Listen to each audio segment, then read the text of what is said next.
A paz do Senhor, que alegria podemos mais uma vez estar por aqui, para juntos aprendermos mais uma lição da nossa escola bíblica dominical. Eu quero aqui, antes de iniciarmos, te convidar para que possamos fazer juntos uma oração. Senhor Deus e eterno Pai, Pai amado, Pai querido, nós te louvamos, ó Deus, pelo privilégio do fôlego de vida, pela alegria da salvação. Obrigada, Deus, porque o Senhor é Deus fiel, tem cuidado e sempre cuida de nós. Obrigada, Senhor, pela vida do teu filho, da tua filha que aqui estarão. Obrigada, Senhor, por nos ensinar através do teu Santo Espírito a tua santa palavra. Senhor, que o Senhor venha nos direcionar, sabendo que tu és o único mestre e o mestre por excelência. Se conosco, ó Pai, nos ensina o que nós te pedimos e te agradecemos em nome de Jesus. Amém. Gente, estamos aqui para mais uma lição da nossa amada EBD, Escola Bíblica Dominical. Pois eu entendo que se você está por aqui, é que você, como eu, também ama a palavra do Senhor. Então, bora lá. Você que está aqui pela primeira vez, quero aqui me apresentar. Meu nome é Luciene Neto Faria, missionária Luciene Neto Faria. Eu sou daqui da cidade de Juiz de Fora. E já deixo aqui uma pergunta. E aí, de onde você é? Eu sou da cidade de Juiz de Fora, sou membro da Assembleia de Deus em Linhares, aonde sirvo ali com alegria no Senhor, como superintendente da Escola Bíblica Dominical e também professora da EBD. Então, já quero também te convidar, claro, para você se inscrever neste canal. Este canal é para glória e honra do Senhor. Estamos aqui para anunciar o reino de Deus, para trazer aqui as lições e também sobre a palavra do Senhor. Então, se inscreva neste canal, para a glória de Deus. Dê o seu like, e ative o sininho, para todas as vezes que novos vídeos chegarem, você receba a notificação. Amém? Combinados assim? Então, hoje estamos aí no terceiro trimestre, claro, do ano de 2024 e já chegamos na segunda lição. E essa segunda lição, ela tem cujo tema, o livro de Ruth. Então, vamos lá. O texto áureo. Sucedeu que nos dias em que os judeus julgavam, houve uma fome na terra, pelo que um homem de Belém de Judá saiu a peregrinar nos campos de Moabe, ele e sua mulher e seus 2 filhos. Livro de Ruth, capítulo 1, versículo 1. Verdade prática da nossa lição.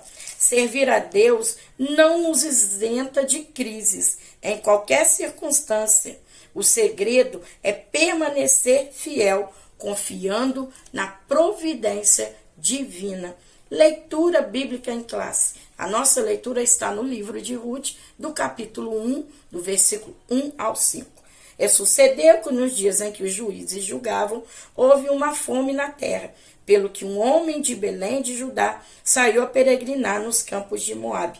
Ele e sua mulher e seus 2 filhos. E era o nome deste homem Elimeleque, e o nome de sua mulher Noemi, e os nomes de seus filhos Malom e Quilion, efrateus de Belém de Judá.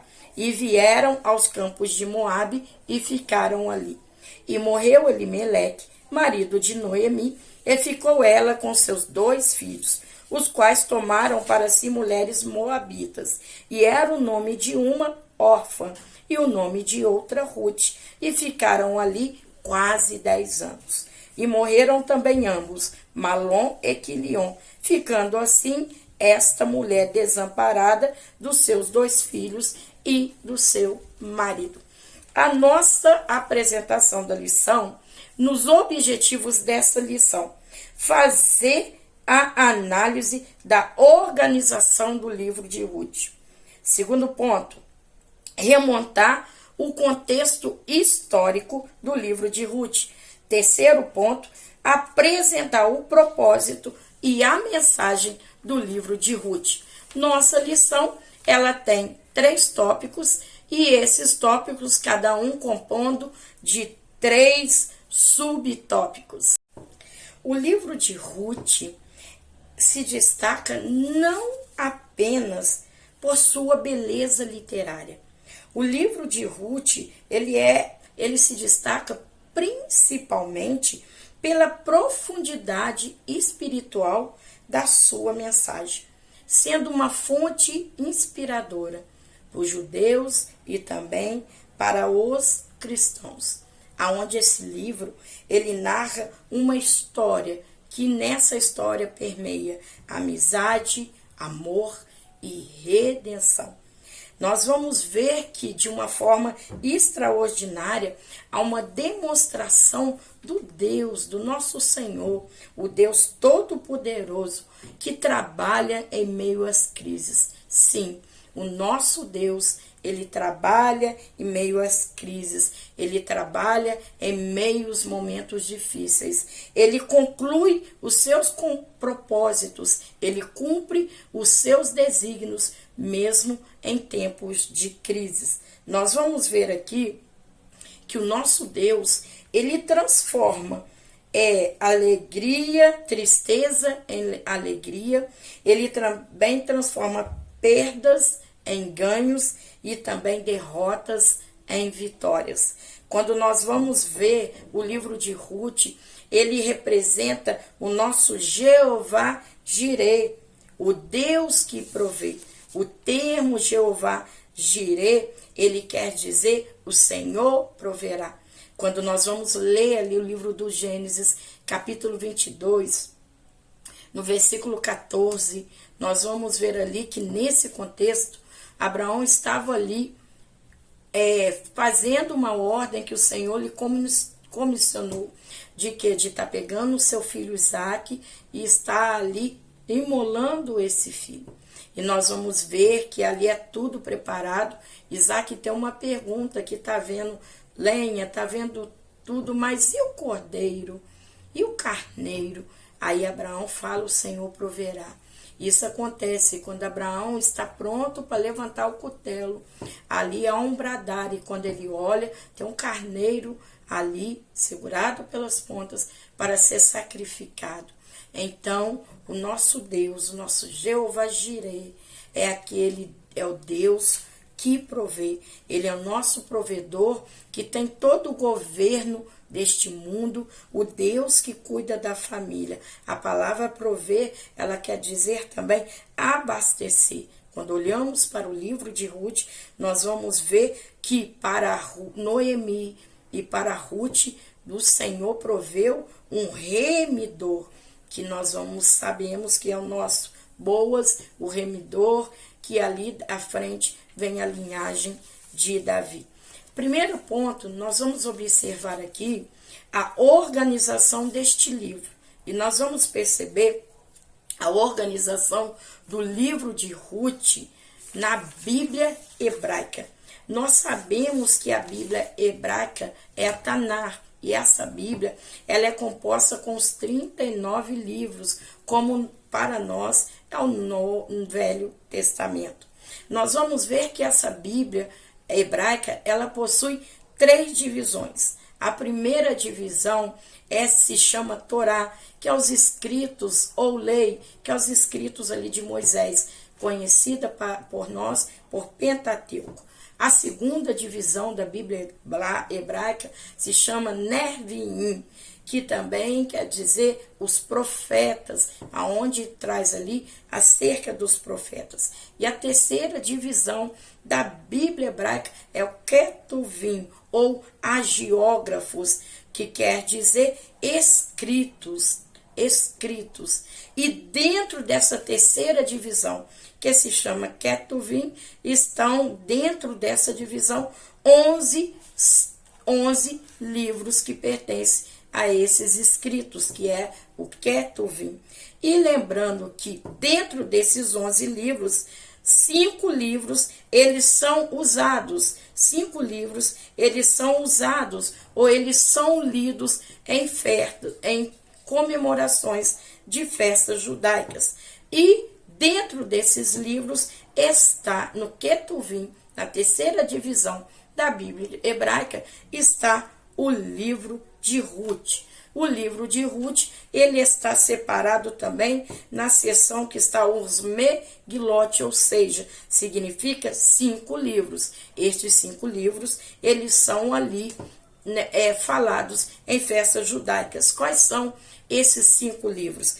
Cântico dos Cânticos, Lamentações, Eclesiastes, livro de Esté e também livro de Ruth. São livros curtos que são lidos publicamente nas festas judaicas. Tratando-se do livro de Ruth, o livro de Ruth, ele é lido publicamente na festa das semanas, ou conhecida também como festa da colheita, ou como Pentecoste, ou Shavuot. Os 4 capítulos e 85 versículos do livro de Ruth são lidos nessa festa. Nós sabemos que dentre as festas judaicas, 3 festas são as principais. A primeira, Páscoa. A segunda, Pentecostes. A terceira, Tabernáculo. Essas festas principais, todos os judeus saíam da localidade que eles moravam e iam obrigatoriamente, claro, de forma voluntária, mas eles não poderiam faltar a essa festa, essas 3 festas, então eles tinham que se reunir lá em Jerusalém. Então, na festa de Pentecostes, Shavuot, era-se lido o livro de Ruth. Então, também, como relacionei, chamada Festa das Semanas, era no mês hebraico Sivan, que para nós é o que? O mês de maio, entre maio e junho. Ali eles celebravam o quê? A festa, a colheita do trigo, aonde eles pegavam ali 2 pães feitos dessa farinha, e esses pães eram apresentados diante de Deus. Ali também sacrifícios eles eram oferecidos. Essa festa, ela se realizava logo 50 dias depois da festa da Páscoa. Foi mais tarde, no período mais tarde, que foi se chamado também festa de Pentecostes. Por quê? Pentecostes no grego quer dizer 50º, ou seja, uma festa que seria depois da festa da Páscoa, seria comemorada, ou seja, celebrada 50 dias depois da festa da Páscoa.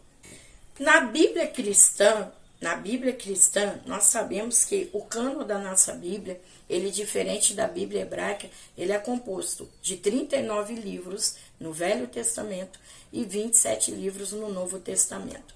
Então, o Velho Testamento para nós é a Taná do judeu, é a Bíblia hebraica de judeu, que é composta por 39 livros. Nós vamos ver aqui que enquanto a Bíblia hebraica ela está dividida em 3 seções. Lembra que acabamos de falar?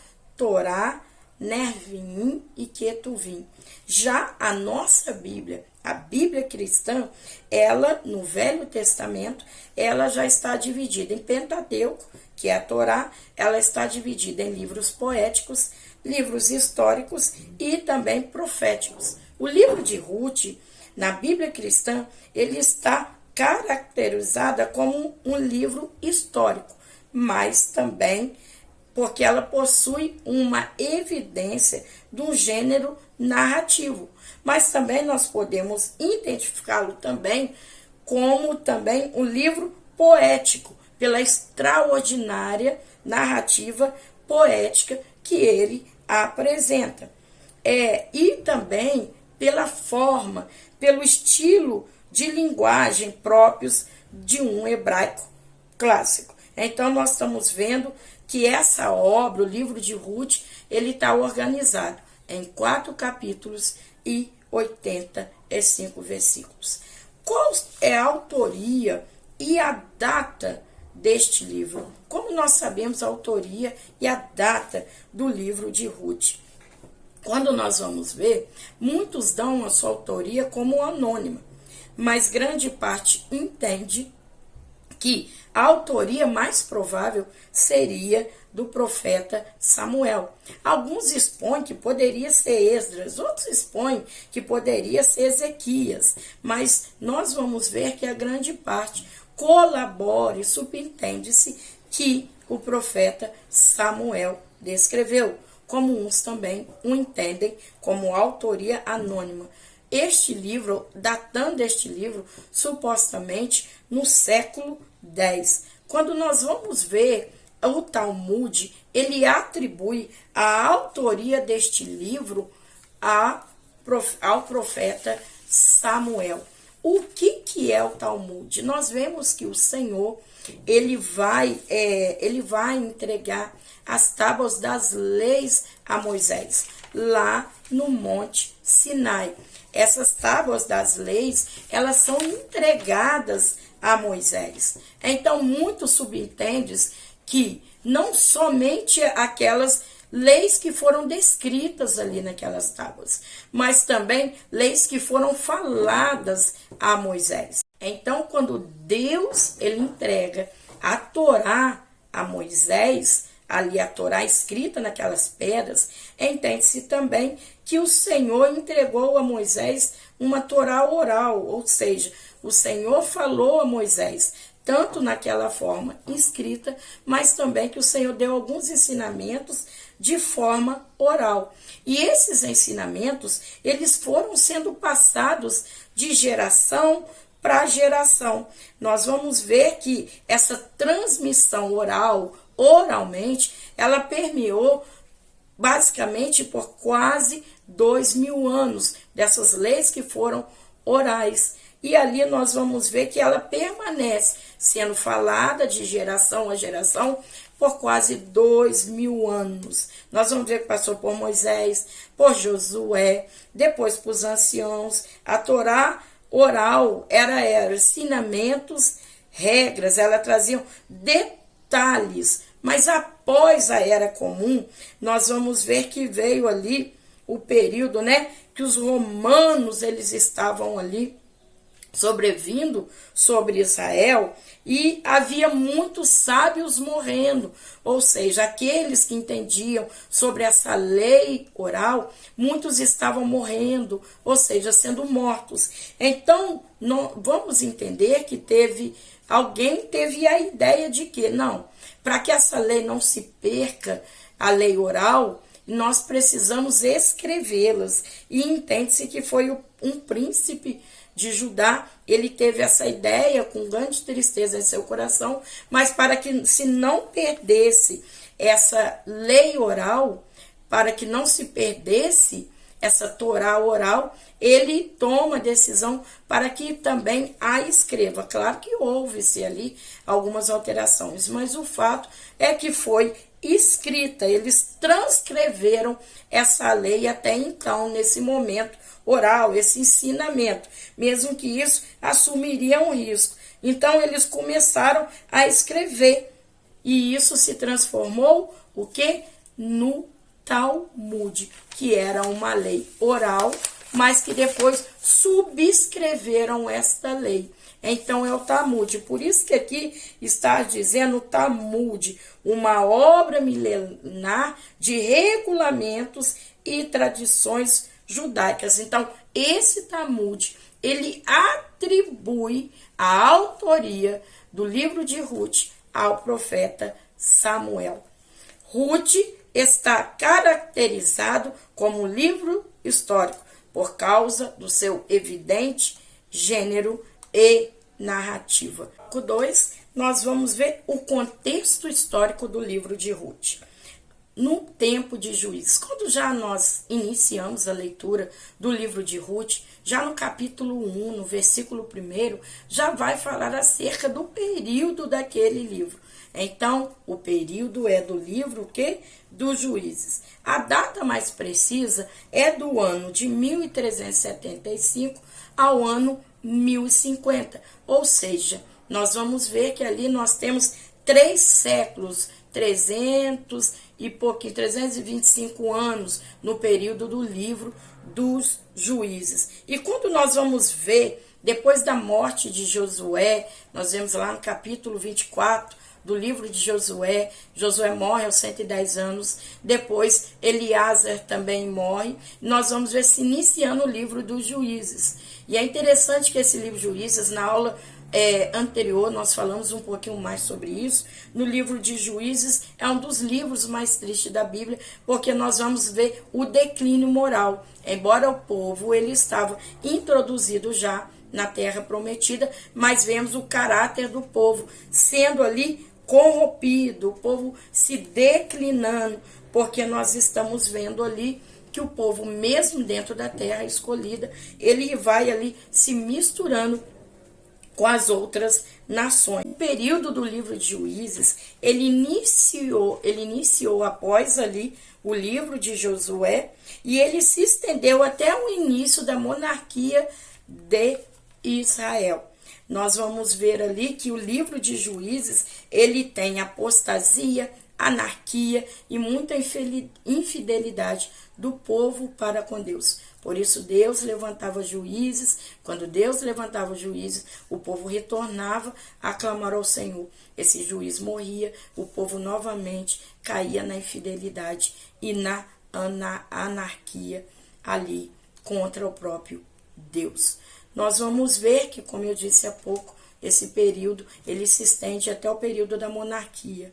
Quando nós vamos ver ali Deuteronômio, capítulo 31, versículo 12 a 13, Moisés fala: junto o povo, homens e mulheres e meninos, e os teus estrangeiros que estão dentro das tuas portas, para que ouça e aprenda e tema ao Senhor vosso Deus, e tenha cuidado de fazer todas as palavras dessa lei. E que seus filhos, e que não souberem, ou ouçam, ou aprendam a temer ao Senhor vosso Deus, todos os dias que viver sobre a terra, a qual ides passando o Jordão a possuir. Então, nós estamos vendo aqui Moisés, ele falando dessa unidade do povo, tá o quê? Se unindo, de ajuntando o povo, para o povo o quê? Servir ao Senhor. E nós vamos ver que o povo, ele está ali no período de Juízes, só que eles não estão atentos ao Senhor. Quando nós lemos também Deuteronômio, capítulo 17, versículo 14 e 15, diz assim: quando entrares na terra que te dá o Senhor teu Deus, e a possuíres, e nela habitares, e dizeres: porei sobre mim um rei, assim como tem as gentes que estão em redor de mim. Porás certamente sobre ti como rei aquele que escolheu o Senhor teu Deus. Dentre teus irmãos porás sobre ti. Não poderás pôr homem estranho sobre ti, que não sejam teus irmãos. Então aqui Moisés ele já está falando que haverá um tempo que o povo ele vai ficar descontente com o governo do próprio Deus. Então, se teve o período da monarquia. Então, o livro de Ruth, o livro de Juízes, ele está ali após a morte de Josué e se estende até o período da monarquia. Quando nós vamos ler a Bíblia, o profeta Samuel tem 2 filhos, que é Joel, o mais velho, e Abiás, o mais novo. E eles são juízes em Berseba, que é ali na parte sul de Israel. Só que esses 2 filhos, eles estão fazendo tudo contrário a Deus. E ali nós estamos vendo que o povo, ele vai pedir ao profeta Samuel um rei como o rei das outras nações. E nós sabemos que o primeiro rei que o povo pede é Saul. Capítulo 9 de 1 Samuel, nós vamos ver Saul procurando a jumenta extraviada do seu pai. No capítulo 10, ele está sendo ungido como o primeiro rei de Israel. Mas sobre isso falarei um pouquinho a mais ali no tópico 3. Então, era o tempo de Juízes, que era um tempo sombrio. Por quê? Porque cada qual, se nós lermos Juízes, no capítulo ali, 17, versículo 6, está dizendo que o povo fazia conforme aquilo que eles olhavam, aquilo que eles desejavam. É interessante que Tiago, no Novo Testamento, fala que o povo é engoldado, né? Ele é engoldado pela própria concupiscência, ou seja, né? Pelo aquilo, eles são direcionados pelo que os olhos veem. O povo, em vez de estar com os olhos fitos no Senhor, eles estão com os olhos olhando as nações pagãs. Então é um período aonde cada um fazia o quê? O que eles viam, o que comandava esse povo era a ótica daquilo que eles viam. Eles não tinham a sua ótica no Senhor. É interessante que o salmista, Salmo 101, vai dizer, né? Ele vai dizer que o socorro vem do Senhor. De onde me virá o socorro? Socorro vem do Senhor, que fez os céus e a terra, ou seja, o olhar estão fitos em Deus. Então o povo está ali na terra prometida, mas cada um olhando, né, sendo direcionado pelos próprios olhos, e o que tinha ali na terra também. Lembra que as tribos foram possuindo a terra, e o que tinha nessa terra? Ainda tinha inimigos, como os cananeus. E ali o povo, como eles estavam direcionados, eles não estavam com os olhos em Deus, eles estavam olhando, né? Estavam com uma ótica humanizada, eles começam a olhar para os inimigos. E olhando para esses inimigos, eles começam ali a aderir, eles começam a viver como os inimigos. Olha que coisa interessante. Um povo que, vivendo a promessa na terra prometida, que não espere todos os inimigos conforme a orientação de Deus, e agora eles começam a copiar o inimigo. E como isso traz problemas quando queremos copiar o mundo. Falamos nos dias hediernos sobre a igreja que ela está copiando o mundo. Muitas igrejas estão copiando o mundo, as coisas do mundo, a festa do mundo. O povo de Israel, eles estavam ali em meio àquelas nações pagãs, citaria de forma mais clara os cananeus, e eles começam a copiar. E eles não têm mais uma liderança ali. Naquele tempo, cada um está fazendo conforme quer, e isso nos chama a atenção, né? Da verdade de se ter uma boa liderança, alguém instruído pelo Espírito Santo. E nós vamos ver que o povo ele começa no secularismo, ou seja, o povo começa a se misturar, eles começam, eles saem da fidelidade, do culto, né, a Deus, e vai para uma frieza, eles têm um declínio, eles se secularizam, uma nova geração que não tem uma profunda comunhão com Deus, cederam ao estilo de vida pecaminoso dos cananeus. Os cananeus, eles cultuavam a Baal. Baal, eles entendiam que era o deus da tempestade. Também eles tinham Astarote, compreendiam que era a deusa do amor, a deusa da fertilidade, né? Então, eles passou a serem aceitos por Israel. E nós precisamos pontuar que eles não se tornaram ateístas.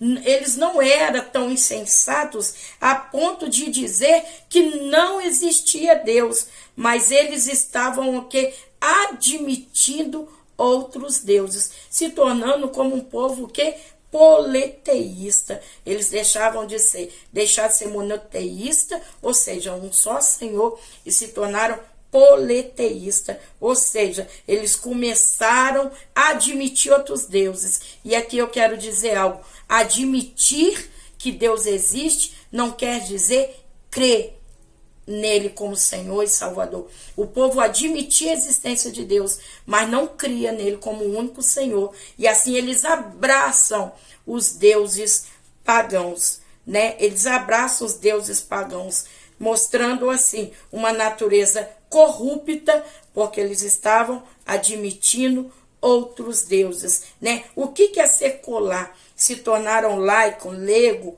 né? Eles não estavam ali seguindo conforme os ensinamentos da Torá. Eles estavam ali abrindo, vamos dizer assim, abrindo o leque para inserir em seu meio novos costumes e também outros deuses. Outro ponto é o hedonismo. O que é o hedonismo? É uma doutrina que concorda que concorda na determinação do prazer como o bem supremo. E o texto de Juízes 17:6 fala bem sobre isso. E também o texto de Juízes 21, capítulo 21, versículo 25, que o povo estava agindo conforme os seus olhos viam, ou seja, tudo o que eles desejavam, eles estavam agindo como se não houvesse o que? Um Deus. É aquela filosofia que defende a busca do prazer, ou seja, busca satisfação própria, mais do que busca a Deus. Ou seja, eles faziam o que queriam. Isso é o hedonismo. Segunda questão, nós vamos ver que também eles estavam cedendo ao quê? A idolatria. Idolatria. Ela é a palavra edolon, que é a palavra grega, e latreia, uma junção dessas duas palavras, edolon e latreia. Edolon traduzido como corpo, latreia como adoração. Então o povo, ele estava ali entrelaçado com os costumes das nações pagãs e estavam ali idolatrando também os deuses pagãos. E nós vemos aqui que uma falta de liderança inspirada pelo Espírito Santo, uma liderança como trouxe grandes agravos no meio do povo de Deus. Um líder, quando nós olhamos para uma liderança, não basta ter carisma, não basta ser aquele líder que todo mundo gosta. Para liderar tem que ter caráter. Paulo fala muito em suas epístolas pastorais, em 1 Timóteo, no capítulo 3, o versículo 2 ao 13. Ele fala também em 2 Timóteo, capítulo 2, versículo 15. Paulo também trata em Tito, capítulo 2, do versículo 7 a 8. Perceba que são 3 epístolas pastorais, onde Paulo está falando ali sobre exercer uma liderança, que não pode ser que o líder, ele não precisa ser popular, mas ele precisa ser direcionado pelo Espírito Santo. Segunda questão, segundo ponto que nós vamos ver, é imprescindível o estudo das Escrituras Sagradas, ou seja, a base de tudo é a palavra do Senhor. Nós vamos ver que muitos, tratando para os dias de hoje, os cultos de ensinamento, a nossa escola bíblica dominical, se nós olharmos no início da escola, todos os crentes ali na escola no domingo para aprender a palavra do Senhor. E hoje são poucos que se dispõem. Então nós estamos vendo aqui que é imprescindível o ensinamento da palavra.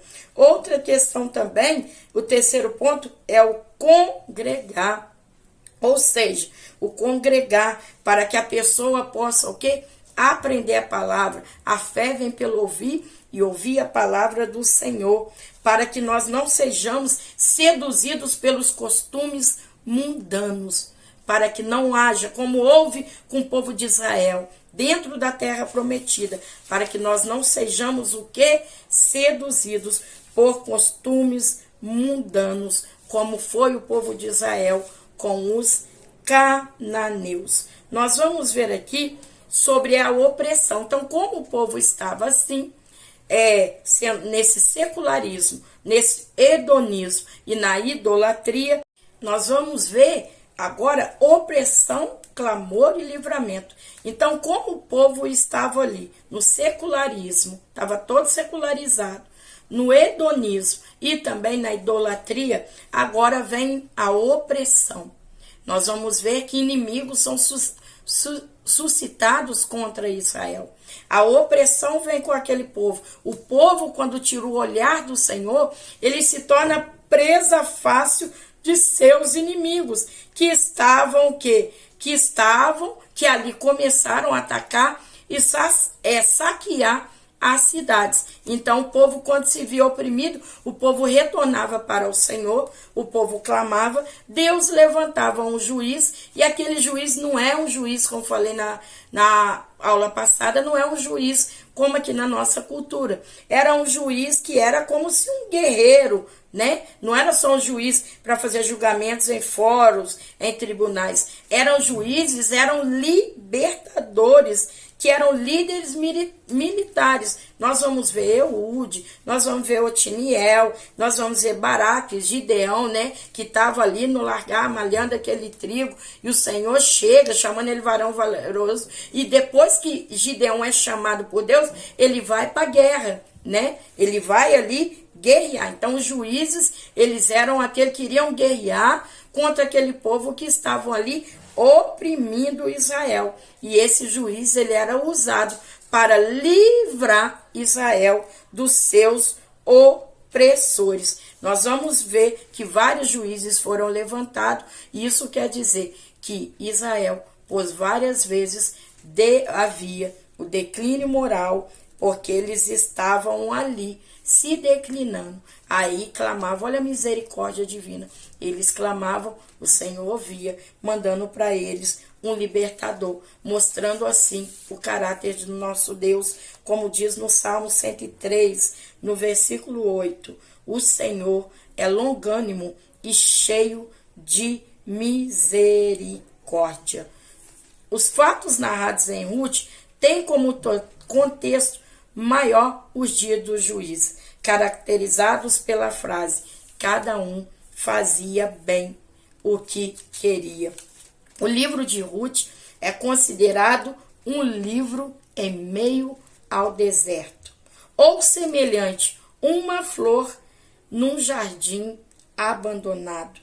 Também vão dizer que é uma luz que aparece na escuridão da noite. E eu escrevi essa frase. O livro de Ruth, né, em meio à guerra da desobediência contra Deus, o livro de Ruth é a paz oriunda da comunhão com Deus. Essa frase eu escrevi no decorrer dessa lição.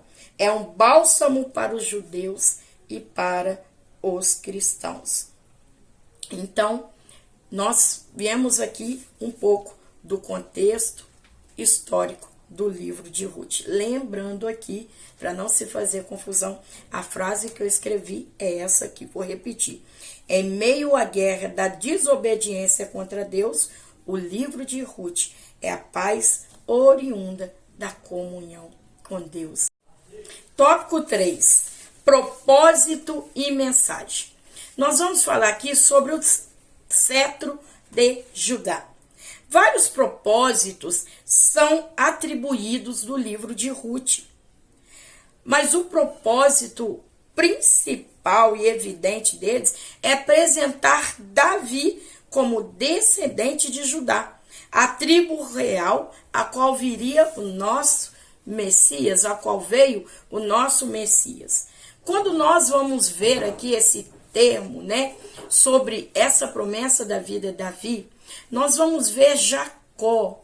Jacó, ele casa-se com Leia, ou em outras traduções, Lia. E ela vem a ter filhos. O primeiro filho primogênito é Rubem. Depois ele tem Simeão, depois Levi, depois Judá e depois outros filhos, como uma filha também. Mas o fato é que Rubem, ele é o filho primogênito. E pela lei judaica, ele seria aquele que receberia a herança do primogênito. Porém, que Rubem, ele deita com Bila, que era concubina, né? Bila, ela era concubina. E Rubem, ele vai e deita com Bila, que é também uma das mulheres de Jacó. Então, Rubem, quando Jacó ele vai ali, no Gênesis capítulo 49, do versículo 3 a 4, quando ele vai dizer, ele vai ali, Jacó, abençoar os filhos, você vai ver que ele fala para Rubem que por ele, né, ter deitado com Bila, ele perdeu ali para sempre o direito da primogenitura e também a liderança. Os próximos filhos, Simão e Levi, Poderia ser Simão, mas por que que não é? De acordo com o livro de Gênesis, no capítulo 34, no versículo 25, Levi e Simão, eles invadem a cidade de Siquém. Sim, porque Siquém, que vem ali o termo siquemitas, ele tinha ali violado a irmã deles. E ali eles fazem um propósito para que eles se circuncidam, para ali casar com sua irmã. E no terceiro dia, que era o dia da dor, no dia que a dor fosse mais forte, eles invadem Siquém.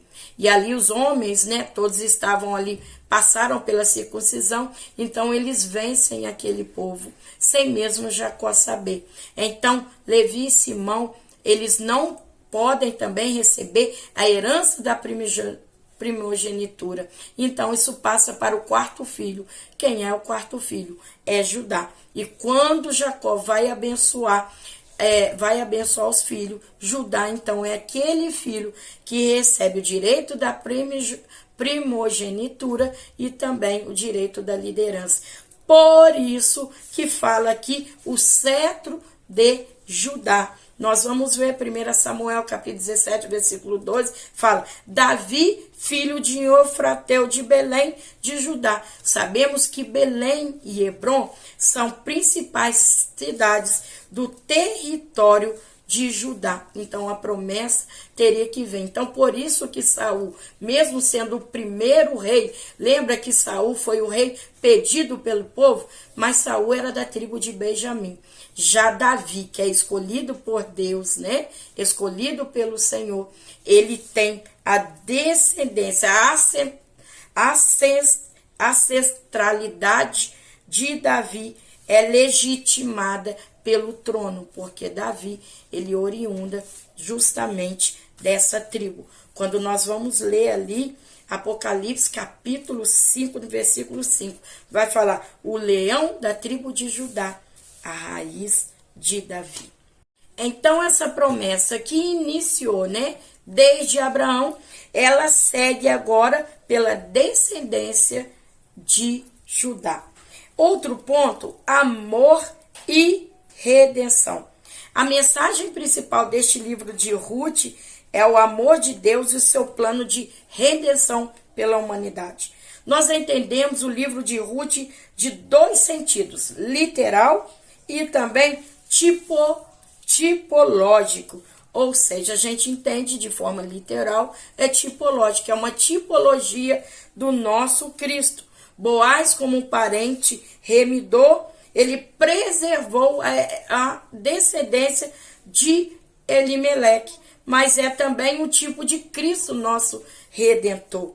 O livro de Ruth, ele é maravilhoso. Nós vemos grandes exposições do livro de Ruth, mas muitas das vezes as pessoas transmitem só de forma literal, esquecendo também dessa tipologia que o livro nos traz, como o nosso Cristo, que o Deus que nos ama, João 3,16, porque Deus amou o mundo de tal maneira que deu o seu Filho único e unigênito para que todo que nele crê não pereça, mas tenha a vida eterna. E quando nós lemos ali o livro também em Filipenses, vai dizer que ele desprendeu-se da sua glória. Ele teve morte de cruz de amor em nós. Ele veio para nos redimir dos nossos pecados e nos dar a nova oportunidade de o quê? Nos achegar ao nosso Deus. Então, é uma tipologia daquilo que Cristo fez por nós. Ao Senhor, o véu do templo,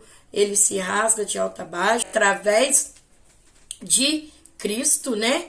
Nós fomos reconciliados com Deus, né? E agora justificados por Cristo. Então, por isso, esse livro de Ruth, ele nos ensina também da sua forma tipológica, porque faz uma tipologia ao nosso Cristo, tudo que Cristo fez por nós, e não somente daquilo que ele fez, que ele também em breve vai nos voltar, como Ruth ali, ela casou com Boaz. Também nós, como igreja de Cristo, esperamos aquele grande dia da vinda, da volta do nosso noivo, a qual ele vai vir para buscar a tua igreja. O livro de Ruth também, ele nos fala de fidelidade e de altruísmo. O que significa a palavra altruísmo? Nós vamos ver que enquanto o livro de Juízes é um livro que mostra que é cada um por si, ou seja, cada um faz o que quer, nós vamos ver que paradoxalmente o livro de Ruth é um oásis do altruísmo, ou seja, o que é isso? Aonde vê os cuidados, né? Altruísta é uma pessoa que se doa a seu próximo. Nós vamos ver aqui Noemi com cuidado com as suas noras. Noemi, quando fala tanto para Orfa, para Ruth, que não tem o que servir a elas. Nós estamos vendo ali Noemi com uma forma de cuidado, uma preocupação com as suas noras. Nós vamos ver Ruth, né, abraçando ali, se entregando ao Deus de Noemi, mas também querendo estar na companhia da sua sogra, se locomovendo de Moabe para Belém. Nós vamos ver também todo o cuidado, Noemi cuidando de Ruth, Ruth cuidando de Noemi, ambas ali se auxiliando. Então, por isso que enquanto em Juízes era cada um por si, o livro de Ruth, ele mostra ali, é totalmente um livro de fidelidade e altruísmo, né? É uma janela, como diz aqui. O livro de Ruth abre uma janela que nos permite ver que nem tudo era treva nos dias de Juízes. Nem tudo era trevas. Enquanto ali, no contexto, né, de Belém, no contexto ali da terra prometida, o povo estava ali em trevas espiritual. Nós estamos vendo uma linda história de forma literal e uma linda história de forma tipológica, que é o livro de Ruth, que é aquele livro que mostra, né, que por mais que se tenha iniquidade, ainda sempre vai ter um remanescente fiel, ou seja, em meio às trevas, sempre brilhará a luz de Cristo. Em meio a tantas pessoas se declinando, buscando, né, buscando os prazeres próprios, buscando olhar somente para ti, tem um remanescente fiel que sempre estará com os olhos fitos no Senhor.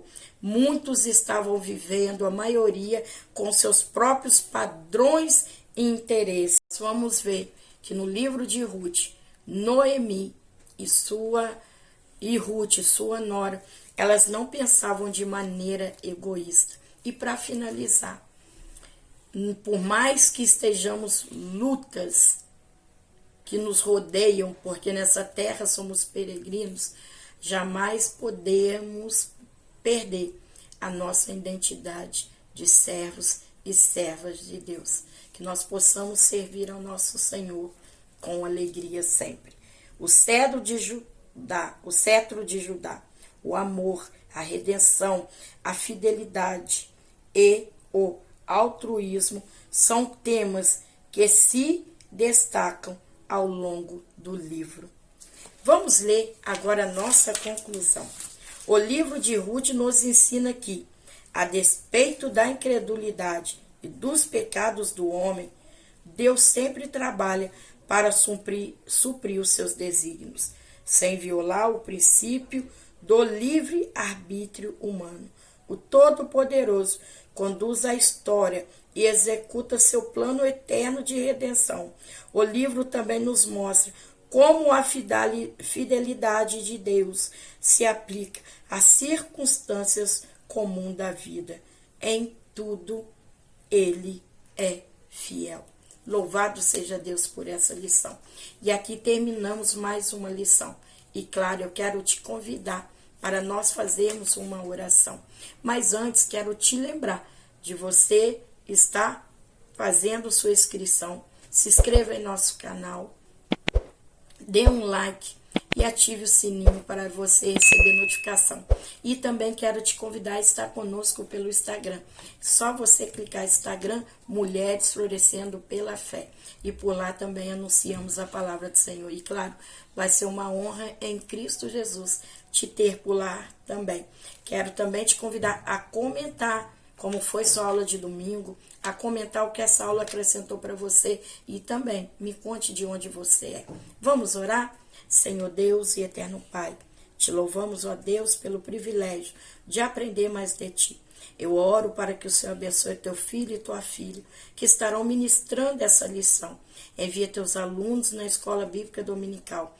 Abençoa a tua igreja, meu Pai, que tem buscado te servir, que tem buscado conhecer mais de Ti através da tua santa palavra, para que possamos apresentar a Ti, ó Deus, um culto racional. Senhor, toma em Tuas mãos, eu te agradeço por tudo. Em nome do Teu Filho amado Jesus Cristo. Amém. Deus te abençoe, uma excelente aula e até a próxima aula, em nome de Jesus. A paz do Senhor.